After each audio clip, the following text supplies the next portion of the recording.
So what you mean you didn't want a logo in the first place? I did not ask for a logo, Mr. V. I want a Facebook banner. That's what you said. We talked about this 2 weeks ago, right? We said you said you wanted a logo that says "I am Legend." Now you didn't have any type of requirements or any type of colors, anything. You said you wanted a logo and just show me what you got. So Never mind what you think I said. I want a very nice picture with lots of blood. but you asked for a logo specifically. You didn't ask for a Facebook I banner. want something that says me. Something mythical. Facebook banner. I want what I asked for. All right, look. How can we resolve this? It doesn't matter if it's a logo or Facebook banner. What you gave me is not what I asked for. Give me what I'm asking for, or else. I worked on this for 2 weeks, right? In good faith, you didn't pay me anything. So you mean to tell me I'm just out of 2 weeks of work? That's what you're telling me? Your time. What about my time? Ma'am, sir, I'm sorry that this happened, but You're sorry. I'm sorry I hired you. This not working for me and will not work for you. Goodbye, Mr. V. Our time here is done. all right. So that's it. There's no resolution. Okay. All right, bye. Let's talk about these clients, man. these people crazy. Let's talk about it.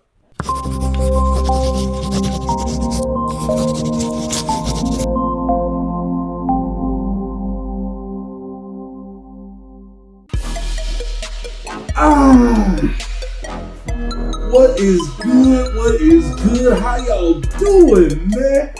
I am V. I'm your host for today, and today we're gonna talk about these clients, right? Yeah, these clients. Headaches sometimes. I mean, like, it's like we speak in two different languages. You know, you offer them a service, they ask for a service, and then they come back and say what they asked you for wasn't really what they asked you for, right? Here's some ways to prevent that. First of all, let's talk about the initial point of contact, right?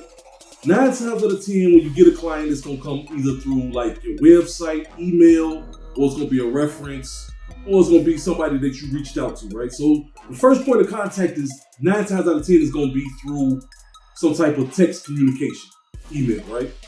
Cool. They hit you up. Hey, I need XYZ. I need a logo. I need a flyer. I need a banner. I need whatever they need, right? They're gonna hit you up. Hey, you get excited, right? Somebody want my business. Somebody want my, you get excited, right? So you immediately call them back. Bam. Now here's the first point of contact. Now, when you're talking to these people, you get a general idea of if they know what they really want or if they just saying something because they seen something and they want something like that and they have no idea. So, for example, right? Person can say, I want a logo for my beauty salon. And you like, cool, what kind of logo you want? And they like, I just want a logo. Okay. You know what I'm saying? like, what am I supposed to say to that? I don't know what to say to that. Okay, bet I can make logos. So now you got to ask some qualifying questions, right? Like, what type of logo? Do you want a square? Do you want a person? Do you want words?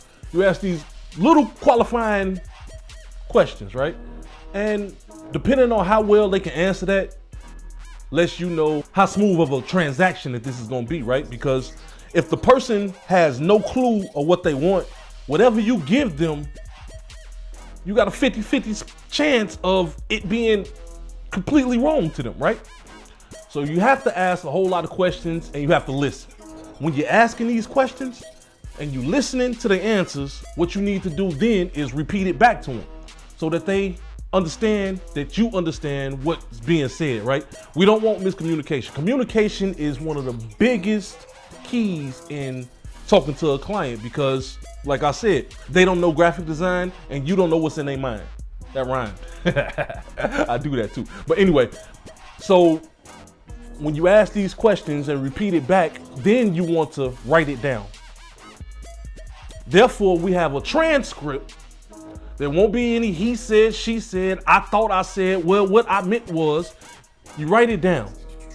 And that way, everything that's been said is written in stone and you got it, right? Because the last thing you want to do is make a logo for somebody.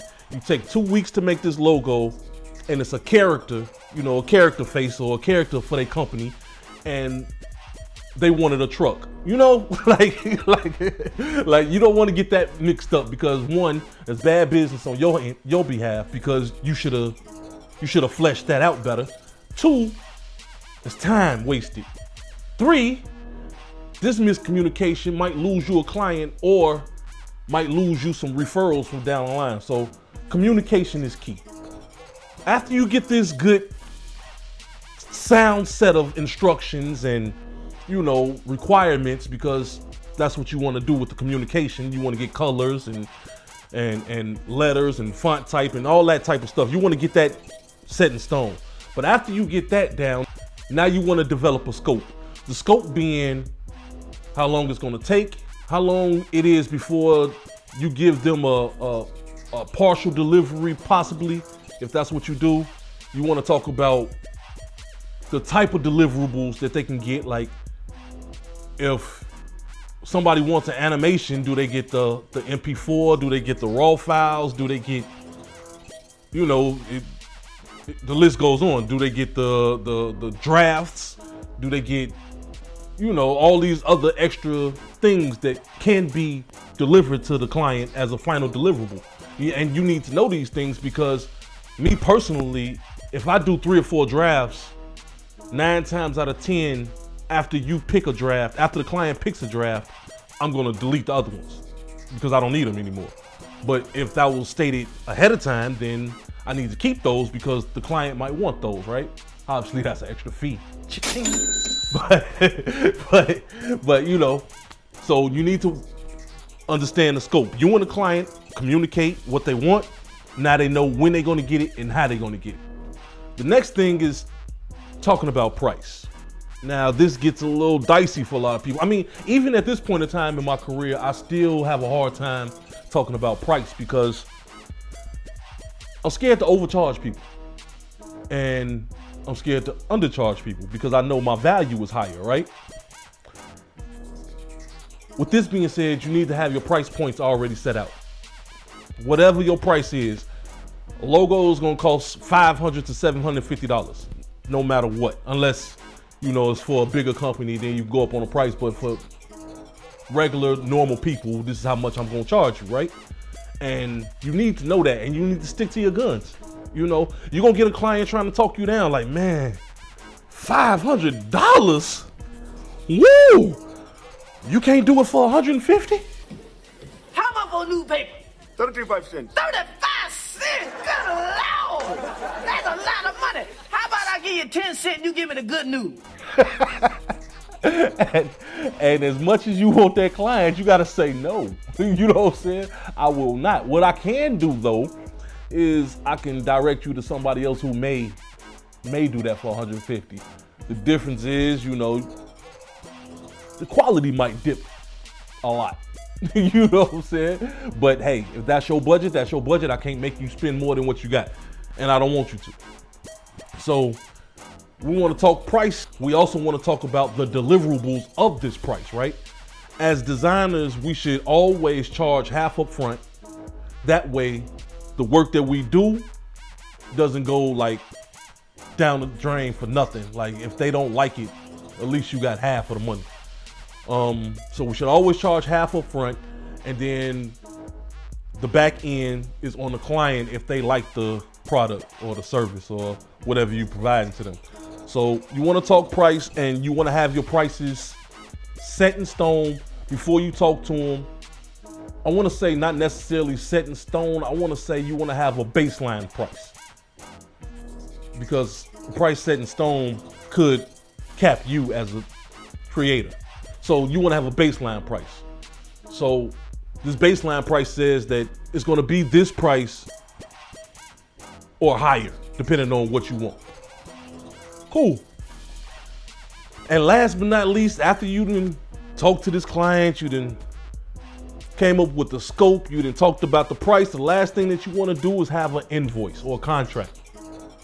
We use PayPal for our invoices because it kept a record of everything that we did. Now there's other services out here, but it works pretty well for us. So we use PayPal, and that way everything that we charge someone is already there. It's documented. And also it sends the client, an email with the charges, the product description, and everything in that, because you want to have this paper trail.